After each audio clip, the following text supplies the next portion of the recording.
But let's take a look at this position here. It is black's turn, and black can capture these 3 stones here. Or black can capture these 3 stones here. Or these 3 stones, or these 3. But black only has one move right now, and one of these points is a lot more important than the others. So where would you play right now as black?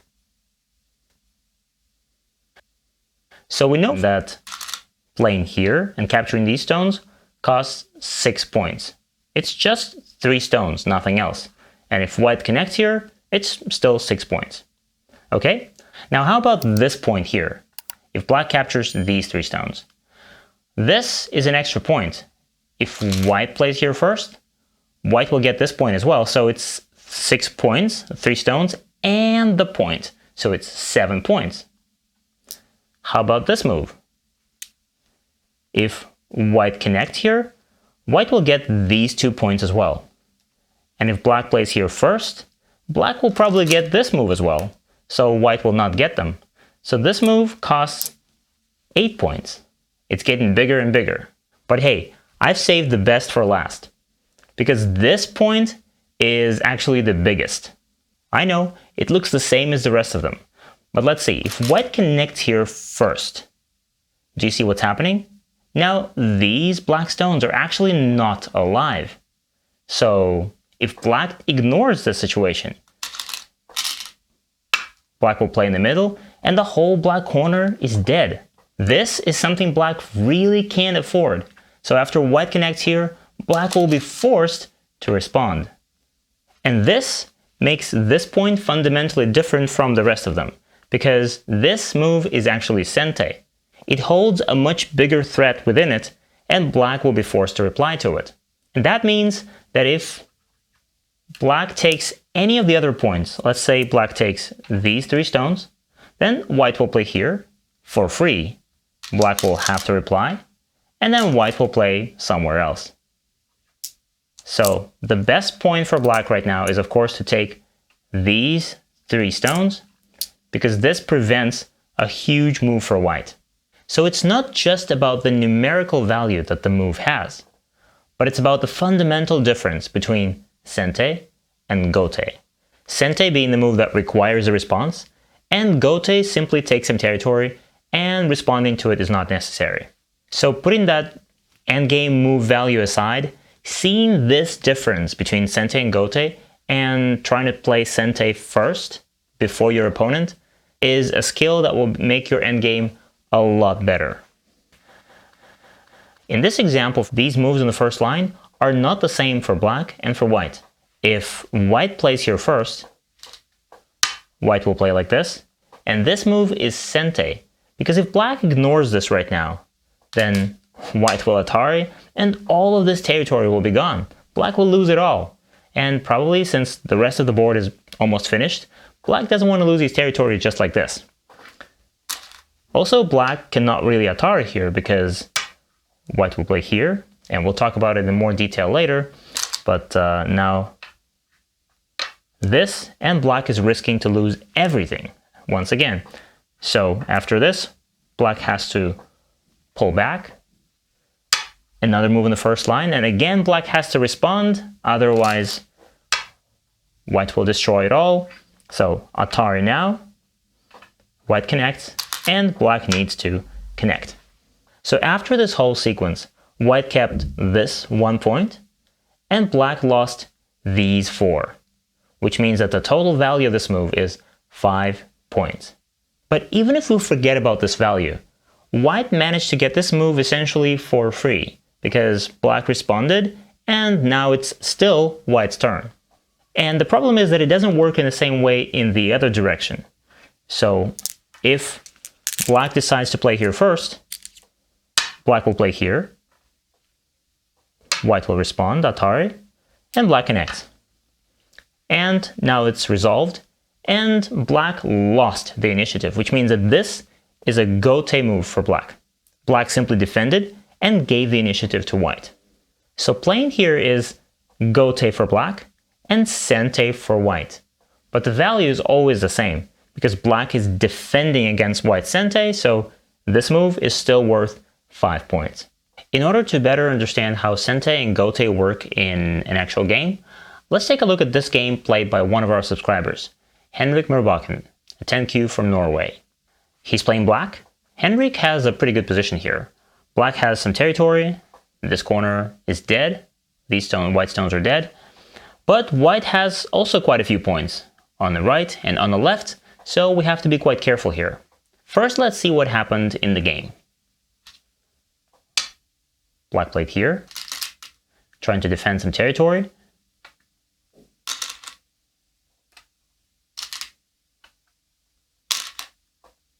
Defending the top. Now, white takes this move, defending the left side. And this is a Gote move, which means that black doesn't have to respond right now. This is pretty big, and this is it. But in the game, black added another stone. Actually, later, of course, white could play here, and black would have to defend, but this is it. Right now, it's not necessary. Black plays here. White makes another Gote move, also quite big. And once again, black doesn't need to react to it. And in the game, black responds. Now white gets a chance to make another move that enlarges his territory. White plays here. Black pushes. And tries to cut. White connects. And black defends again. And white plays here. In the end, black still won this game by half a point. But the endgame up until this point was a tremendous success for white. So Henrik, let's go back to the start of this endgame and see how we can use the knowledge of Sente and Gote to our advantage. Essentially, in the game, white took several big points in a row. White managed to play here, and here, here, and also here. But let's look at them one by one and see if some of them are maybe Sente for black. For example, this one.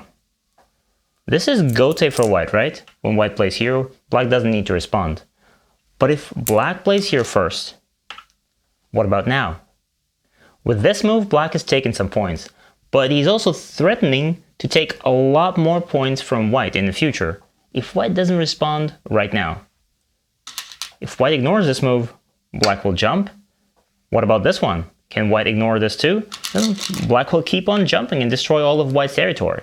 So now white blocks, and then black will play this in Sente as well. And Atari, black connects, white connects. White's territory gets significantly smaller. So probably white needs to respond to this move right now by playing here. So just like in the previous example, this move is Gote for white, but Sente for black. And because black has this advantage here, we can say that it's black's privilege to make this move. And after this, black can still Hane, white defends, black connects, white connects. Black got some profit and reduced white's territory, and we're not done yet. Now how about this move for black? Again, we're not looking at the center, we're focusing on the third, second, and first lines here. And once again, black is taking some profit, and if white doesn't respond, this move will become quite big, because black will jump inside with the monkey jump, and white will lose a lot of points here. So maybe white will reply. And then again, this is a move that we got for free. And now once we've taken some profit with Sente moves, and if we don't see any more of them, we can start looking for very big Gote moves. For example, black can now think of playing here. Again, this is very big. White needs to respond. Black connects. This makes black's corner a lot bigger and stronger, and it also prepares the sequence that we saw earlier. Because right now playing here for white, something like this would be Gote, but playing here for black means that white cannot block here immediately, so white would have to extend like this. And that's the kind of endgame we should be trying to play in our games. First we try to find all of the endgame moves available, and then we need to decide which ones of them can we play in Sente. And we play them first. And after that we find the biggest Gote move and play that one. And in this game, Henrik as black probably would have won a lot more comfortably and simply if he had played this sort of Sente endgame first. Oh, and after we've seen all of those endgame sequences, do you remember the move that Black actually played in the game here? And this is a very common illusion that many Go players have. It always seems that the center holds so much potential and so much territory in there. That's why you always want to start looking at the center and making points there. But actually, it's very difficult to do that. And when we look at this move here, how much territory is it actually getting? Some territory here, but White can destroy it like this. How about that territory over there? Well, White can push here, and that's what White played in the game. So this move is actually not making any points at all. And even if Black plays something like this and tries to get these points, it's not quite big enough if we compare it to all of those second line moves here, here, and here. This move is worth maybe 7 points in Gote, so Black is losing the initiative here. But when Black plays here, this is about 7 points, but in Sente, White has to respond. And also this move is bigger than 7 points. This is maybe 10 points, even though it's Gote. So instead of taking these 7 points now passively, Black can take 7 points here in Sente, a few points here in Sente, and then 10 points here in Gote, which is so much bigger when we put it all together. So when you're playing endgame, try to focus on third, second, and first lines, and remember about the power of Sente moves. By the way, you can also watch these lessons on our platform, gomagic.org. Except there, you'll watch them with interactive quizzes right within the lessons and practical exercises right after them. And if you enjoy watching these Go videos and you don't want to miss others like this one, go smash that like button, subscribe to our YouTube channel, and this is Go Magic.